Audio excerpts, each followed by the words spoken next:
আন্দোলনকে রাষ্ট্রের সর্বোচ্চ আদালত রায় দেওয়ার পরও এখনো চালিয়ে নিয়ে যাচ্ছে। দুর্ভোগ সৃষ্টি করার চেষ্টা করছে এই শহরের বুকে সাধারণ মানুষদের, যারা দিন এনে দিন খায়। এই শহরে অসংখ্য পরিবার রয়েছে শুধু বাসা ভাড়া দেওয়ার জন্য চাকরি করে, দুবেলা দুমুঠো ভাত খাওয়ার জন্য চাকরি করে। তাদের জীবনে দুর্ভোগ তৈরি করে দেওয়া কি বৈষম্যের বিরুদ্ধে? এটি কি বৈষম্য বিরুদ্ধে হতে পারে? এটিও তো আরেকটি বৈষম্য। আমার দাবির জন্য আমি আরেকজনের দাবি, আরেকজনের জীবন, জনজীবনকে আমরা নষ্ট করছি। আমি শিক্ষার্থীদেরকে আহ্বান জানাবো, আপনারা ঢাকা বিশ্ববিদ্যালয়ের শিক্ষার্থী, আপনারা বাংলাদেশের ঢাকা শহরের বিভিন্ন শিক্ষা প্রতিষ্ঠানের শিক্ষার্থী, একজন অনার্স পড়ুয়া শিক্ষার্থীর ন্যূনতম বুদ্ধি বিবেক থাকতে হবে। আপনার সামনে যে লোকটি আন্দোলনের নামে এসে সরকারের বিরুদ্ধে গালি দিবে তাকে ধরেন, তাকে জিজ্ঞাসা করেন আপনার উদ্দেশ্য কি? আপনার উদ্দেশ্য কি আন্দোলন, না সরকারের বিরুদ্ধে কোনো গণ আন্দোলন তৈরি করা? যদিও সেটি সম্ভব নয়। ছাত্রলীগের একটি নেতা কর্মী বেঁচে থাকতে এই সাধারণ শিক্ষার্থীদের আবেগকে বিক্রি করে, সাধারণ শিক্ষার্থীর আবেগকে বিক্রি করে কেউ কোনো রাজনৈতিক হাতিয়ার হিসেবে গড়ে তুলতে পারবে না। আমরা শিক্ষার্থীদের কাছে আহ্বান জানাই, আমরা আপনাদের দাবির বিপক্ষে নয়, বরং ছাত্রলীগ সবসময় এদেশের শিক্ষার্থীদের ন্যায্য দাবির পক্ষে ছিল। এদেশের শিক্ষার্থীদের ন্যায্য দাবি আদায়ের জন্য সবসময় ছাত্রলীগ একনিষ্ঠ হয়ে শিক্ষার্থীদের জন্য কাজ করেছে। আপনারা বলছেন আমরা বাধা দিয়েছি, আমরা যদি বাধা দিতাম এই আন্দোলন কি হতো? বরং এসব মিথ্যা কথা বলে সাধারণ শিক্ষার্থীদের কাছে আমাদের ইমেজ নষ্ট করার যে টার্গেট আপনারা নিয়েছেন, সাধারণ শিক্ষার্থীরা তা ইতিমধ্যেই বুঝে গেছে। আমরা উদাত্ত আহ্বান জানাবো আন্দোলনকারী শিক্ষার্থীদের উপর, আপনারা আমাদের ভাই, আপনাদের ন্যায্য অধিকারের পক্ষে আমরা সবসময় ছিলাম, আমরা আছি। কিন্তু আপনার সেই আবেগকে ব্যবহার করে গুটি কয়েকটি লোক, যারা এই দেশের স্বাধীনতার বিরুদ্ধে অবস্থান করেছিল, যারা এই দেশের মৌলবাদী গোষ্ঠীর উত্থান ঘটানোর চেষ্টা করেছে, যারা এই বাংলাদেশকে অস্বীকার করছে, মুক্তিযুদ্ধকে অস্বীকার করছে, তাদের বিরুদ্ধে, তাদের পিছনে দাঁড়িয়ে আপনারা স্লোগান দিবেন না, বরং তাদেরকে আপনাদের এই আন্দোলন থেকে তাড়িয়ে দিতে হবে।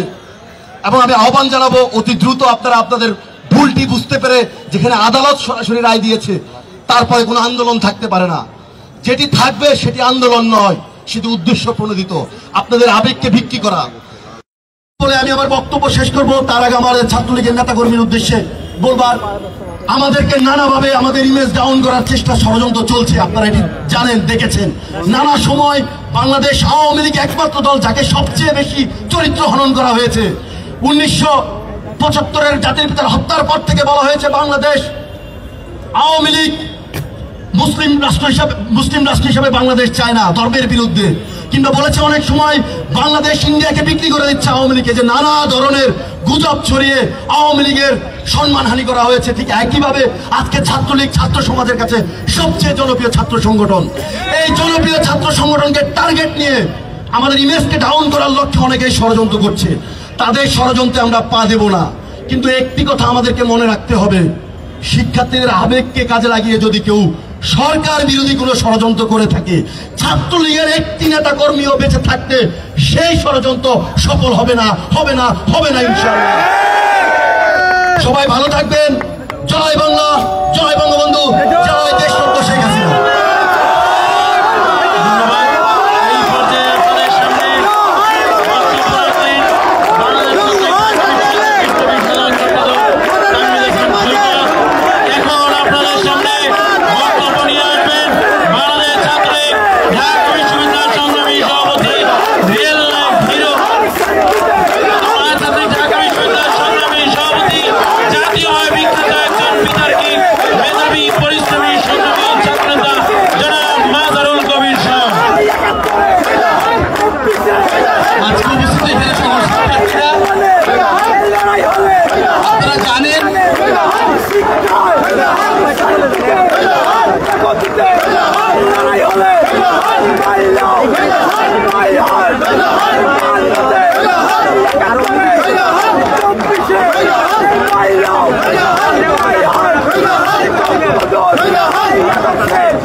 প্রধানমন্ত্রী দেশরত্ন শেখ হাসিনা তিনি সংসদে দাঁড়িয়ে বলেছিলেন সরকারি প্রথম শ্রেণীর যে চাকরি রয়েছে সেই চাকরিতে পুরো কোটা ব্যবস্থা থাকবে না এবং সরকার তার আলোকে একটি পরিপত্র জারি করে। এবং আমরা দেখতে পাই যে পরিপত্রটি জারি করার পরে কয়েকটি পাবলিক সার্ভিস কমিশনের বিশেষ পরীক্ষা হয় এবং অন্যান্য পরীক্ষা হয়। এবং সে সকল পরীক্ষায় আমরা দেখতে পাই যে যে পরিপত্রটি সরকার জারি করেছিল সেই পরিপত্রের আলোকেই সেই নিয়োগ পরীক্ষাগুলো হয়। এবং আমরা জানি যে সেই অবস্থার পর থেকে সকল কিছু খুব স্বাভাবিকভাবে চলছিল।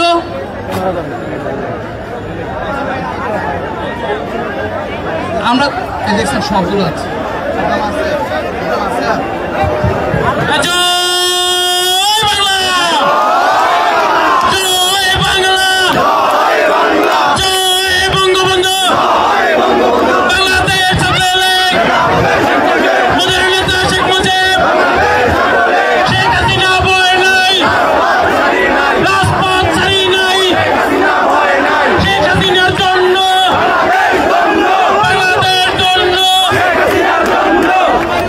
ছাত্রলীগের প্রোগ্রামে কিন্তু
দর্শক ছাত্রলীগের প্রোগ্রামে যে মারামারির বিষয়টি